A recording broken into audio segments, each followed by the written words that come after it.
11 September 1893 આ દિવસે એક વ્યક્તિ એવી સ્પીચ આપે છે જેનાથી માત્ર ઇન્ડિયા જ નહીં પરંતુ આખું વિશ્વ હલી ઉઠે છે અને એ છે સ્વામી વિવેકાનંદ. તેમણે શિકાગોમાં થયેલી વિશ્વ ધર્મ પરિષદમાં ઇન્ડિયાના રિપ્રેઝેન્ટેટિવ તરીકે ભાગ લીધો હતો અને એમના સ્પીચના વર્ડ્સ કંઈક આ રીતના છે: અમેરિકાના બહેનો અને ભાઈઓ, તમે અમારું જે ઉમળકાભર્યું હાર્દિક સ્વાગત કર્યું છે તેનું પ્રત્યુત્તર આપવા માટે ઊભા થતાં મારું હૃદય અકથ્ય આનંદથી ભરાઈ જાય છે.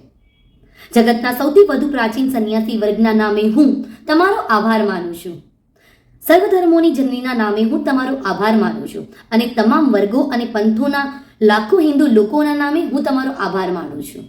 આ વ્યાસપીઠ ઉપર વિરાજમાન કેટલાક વ્યાખ્યાતાઓનો હું આભાર માનું છું. દૂર દૂરના દેશોમાંથી આવેલા આ લોકો જુદા જુદા દેશોમાં સહિષ્ણુતાની ભાવના પહોંચાડવાનું માન મેળવવાનો દાવો સફળ રીતે આગળ ધરી શકે એમ છે. મને કહેતા ગર્વ થાય છે કે જે ધર્મનો હું પ્રતિનિધિ છું તે ધર્મે જગતે સહિષ્ણુતા અને વિશ્વ બંધુત્વના પાઠો શીખવ્યા છે. અમે સર્વધર્મો પ્રતિ સહિષ્ણુતા બતાવવામાં માનીએ છીએ, એટલું જ નહીં પરંતુ સર્વધર્મ સત્ય છે તેનો પણ અમે સ્વીકાર કરીએ છીએ. મને ગર્વ થાય છે કે હું એવા રાષ્ટ્રનો પ્રતિનિધિ છું કે જેણે જુલમનો ભોગ બનેલા તથા નિરાશ્રિત થયેલા પૃથ્વીના તમામ ધર્મો અને દેશોના લોકોને આશ્રય આપ્યો છે.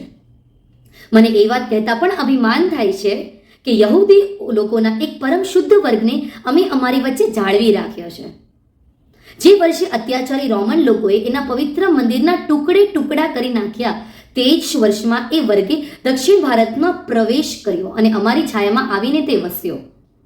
મને ગર્વ થાય છે કે મારો એક એવા ધર્મમાં જન્મ થયો છે કે જેણે મહાન જરથોસ્તી પ્રજાના શેષ ભાગને આશ્રય આપ્યો છે અને અધ્યાપી એને આદરમાન આપવાનું ચાલુ પણ રાખ્યું છે. બંધુઓ, જે સ્ત્રોત્રનું હું છેક બાળપણથી રટણ કરતો આવ્યો છું અને લાખો મનુષ્યો દરરોજ એનું રટણ કરી રહ્યા છે, તે સ્ત્રોત્રમાંથી થોડી પંક્તિઓનું હું તમારી સમક્ષ ઉચ્ચારણ કરું છું. રુચિનામ વૈચિત્રા દ્રુજુ કુટિલ નાના પથ જુષામ નૃણા મેકો ગમ્યસ્ત્વમસી પય સામરણવ ઇવ. જે પ્રમાણે ભિન્ન ભિન્ન મૂળમાંથી ઉદ્ભવ પામેલી જુદી જુદી નદીઓના પ્રવાહો અંતે એક સાગરમાં મળે છે, તેવી જ રીતે હે પ્રભુ, મનુષ્યો પોતાની રુચિ અનુસાર ગ્રહણ કરે છે તે બધા જ માર્ગો ભલે જુદા જુદા દેખાય, સીધા લાગે, વાંકા ચૂકા વાસે, છતાંય એ બધા ધર્મ તારી પાસે પહોંચે છે. અગાઉ કદાપી ન ભરાયેલી ભવ્ય સભાની આ બેઠક પોતે જ ગીતાએ બોધેલા પહેલા અદ્ભુત સિદ્ધાંતોનું જગત સમક્ષ એક સમર્થન, એક ઉચ્ચારણ બની રહેલ છે કે મારી પાસે ગમે તે વ્યક્તિ ગમે તે પ્રકારે આવે તો પણ હું તેને મળું છું. સૌ મનુષ્યો જે જે માર્ગો દ્વારા પ્રયત્ન કરે છે તે માર્ગે અંતે મને મળે છે. પંથવાદ, ધર્માંધતા અને તેના સંતાન સમૂહ ધર્મજનુન એ સૌએ ક્યારનોય આ સુંદર પૃથ્વી ઉપર પોતાનો પગદંડો જમાવ્યો છે. તેમણે પૃથ્વીને હિંસાથી ભરી દીધી છે, અનેક વખત એને માનવ રક્તમાં તરબતોડ કરી મૂકી છે, સંસ્કૃતિને પાયમાલ કરી છે અને સમસ્ત પ્રજાઓને હતાશામાં હોમી દીધી છે. જો આવા ભયંકર દૈત્યોનું અસ્તિત્વ ન હોય તો માનવ સમાજે આજના કરતાં અનેક ગણી વિશેષ પ્રગતિ સાધી હોત.